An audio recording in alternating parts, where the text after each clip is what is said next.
Mabilis namang dumepensa si Finance Secretary Ralph Recto sa usaping nakalimutan ng Pangulo ang online gambling. Sabi ng kalihim, pinag-aaralan pa ito. Yan ang agenda report ni Sujin Kim.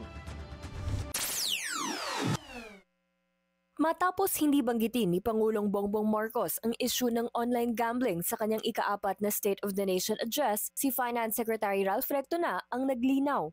Ibig sabihin, pinag-aaralan pa. Hindi natapos bago yung SONA, pero clearly there will be additional regulations and possibly new revenues.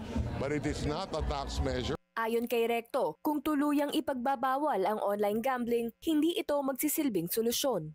My personal opinion is stronger regulation and more revenues.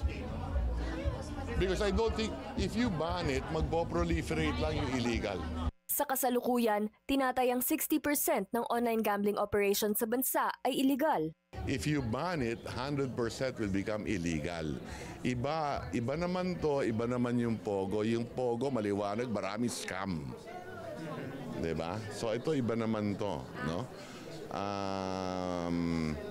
So that's where we are. So it's a balancing act that we have to do. Isa sa mga tinitignang solusyon ay ang pagtaas ng buwis sa Gross Gaming Revenues o GGR. Mula sa kasalukuyang 25%, posibleng itaas ito sa 30%, 35% o hanggang 40%. Pero babala ni Recto, kailangang pag-aralang mabuti ang balancing rate para hindi lumaki ang underground market. Samantala, nilinaw rin ni Recto na bagaman wala pang kumpirmadong tansya, posible nga abot sa 3 hanggang 6 billion pesos ang mawawalang revenue sa pamahalaan. Bunsod ng zero tariff deal sa ilang US imports gaya ng soy, wheat, pharmaceuticals at automobiles. Hindi rin tinakal ng Pangulo sa kanyang SONA ang issue sa semiconductors. Pero ayon sa economic advisor ng Pangulo, as of now, the US is exempting it. I don't know what action they'll take.